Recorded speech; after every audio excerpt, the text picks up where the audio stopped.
जम्मू कश्मीर में 10 साल बाद विधानसभा चुनाव हो रहे हैं। पिछली बार 2014 में हुए विधानसभा चुनाव में वोटिंग का जो परसेंट था वो 60.3% रहा है। यानी इस बार जम्मू कश्मीर की जनता ने बढ़ चढ़कर मतदान में हिस्सा लिया है। इस बार कश्मीरी जनता ने मतदान करके मुफ्ती कांग्रेस अब्दुल्ला के साथ साथ अलगाववादियों और आतंकवादियों को भी करारा जवाब दिया है। वहाँ के लोगों ने लोकतंत्र पर भरोसा दिखाकर अलगाववादियों आतंकवादियों के साथ साथ पाकिस्तानियों को बड़ी करारा तमाशा मारा है और ये कह दिया है कि हमें भारत पर पूरा भरोसा है।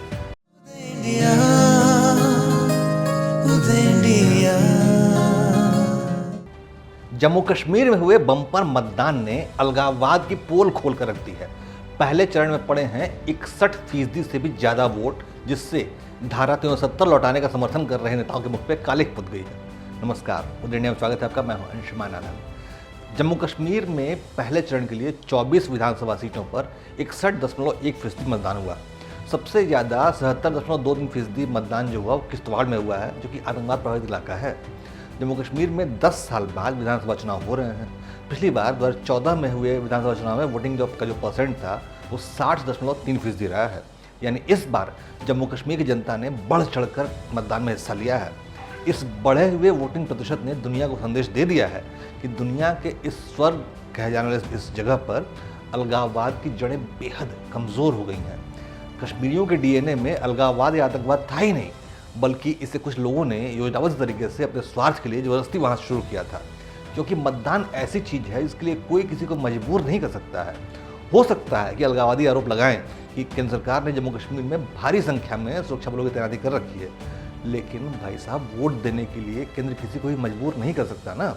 जबकि इसकी उलट सच्चाई ये है कि पाकिस्तान समर्थित अलगाववाद और वहाँ के मुफ्ती अब्दुल्ला से राजनेताओं ने एक दूसरे से साठगांठ बना ली थी और ये एक दूसरे के साथ चलते थे।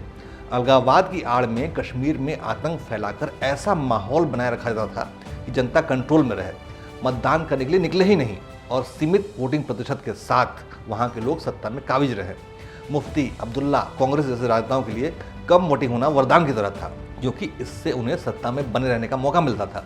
इसीलिए ये लोग अलगाववादियों और आतंकवादियों को पाल कर रखते थे और इसके बदले में ये लोग आतंकवाद का खेल करवाते थे और केंद्र को धमकाते थे कि अगर इनके खिलाफ कोई एक्शन लिया गया तो यहाँ खून की नदियाँ बहेंगी। लेकिन आप देख लीजिए, धारा 370 हटे कितने साल हो गए और खून की बूंद भी नहीं बही है। ये भारत की सफलता है।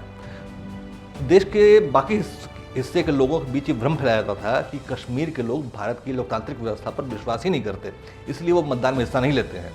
लेकिन इस बार कश्मीरी जनता ने मतदान करके मुफ्ती कांग्रेस अब्दुल्ला के साथ साथ अलगाववादियों और आतंकवादियों को भी करारा जवाब दिया है। ये वही सिंडिकेट था जिसके ब्लैकमेल की वजह से जम्मू कश्मीर में हालात बिगड़ ही रहते थे और इसको संभालने के लिए केंद्र सरकार झोली भर भर कर पैसा भेजती थी। ब्लैकमेलिंग के नाम पर इसका कोई हिसाब भी नहीं होता था और सब मिलकर इसकी लूट मचाते थे और राज्य को हिंसा में झोंक कर रखते थे। और इसी का फायदा पाकिस्तान भी उठाता था और अपने पाले हुए आतंकवादियों के जरिए कश्मीर में आतंक का माहौल बनाए रखता था। एक ज़माना था जब कश्मीर में पाकिस्तान की हेकड़ी ऐसी थी कि सोनिया गांधी जैसे सुपर प्राइम मिनिस्टर भी कश्मीर दौरे से पहले पाकिस्तान की परमिशन देना जरूरी समझती थी।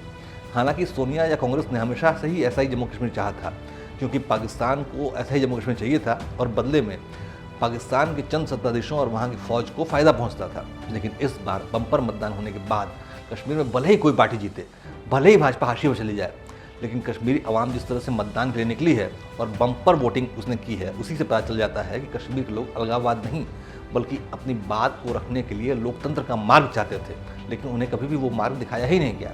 और यही भारत की लोकतांत्रिक परंपरा की जीत है, क्योंकि जिस भूभाग को दुनिया में ये कहकर दुष्प्रचारित किया जाता था कि वहाँ पर भारत ने सेना के दम पर अवैध कब्जा कर रखा है, वहाँ के लोगों ने लोकतंत्र पर भरोसा दिखाकर अलगाववादियों आतंकवादियों के साथ साथ पाकिस्तानियों को बड़ी करारा तमाशा मारा है और ये कह दिया है कि हमें भारत पर पूरा भरोसा है। लेकिन सच ये भी है कि कश्मीर में इस बम्पर मतदान से दुनिया भर में पता नहीं कितनी ही अलगाववादी दुकानों पर ताला लग जाएगा, जो कि दुनिया भर में कश्मीर के नाम पर चंदा इकट्ठा करने का धंधा करते थे। जय हिंद, जय भारत।